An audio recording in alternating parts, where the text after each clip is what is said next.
তার সাথে সাথে মানবতা ও বিশিষ্ট সমাজসেবী তাপস কুমার দেব যে যৌথ উদ্যোগে আমরা যে আমাদের পাঠশালাটা চালিয়ে যাচ্ছি বা আমরা যে সমাজসেবামূলক কাজগুলো করছি সেগুলো আপনার কেমন লাগছে এটা যদি একটু আমাদের সামনে তুলে ধরেন।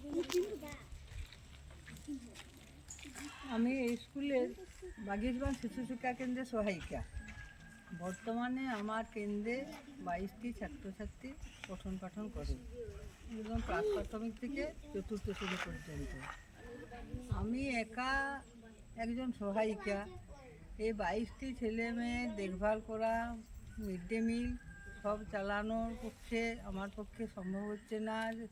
ছেলে মেয়েদের ঠিকমতো শিক্ষাদান দিতে পারছি কি না বা ঠিকমতো পাচ্ছি না, এই এই ইয়েতে মানে এই তাগিদে এই মানবতা বিশিষ্ট সমাজসেবী তাপস কুমার দের উদ্যোগে তুলসী মান্ডি ও তার মেয়ে মৌসুমী মান্ডি এই যে ছেলেগুলোকে একটা পাঠশালা আর মাধ্যমে কিছু শিক্ষাদান করছে, তাতে আমি খুবই গর্বিত এবং ওদিকে আমার ধন্যবাদ জানাই।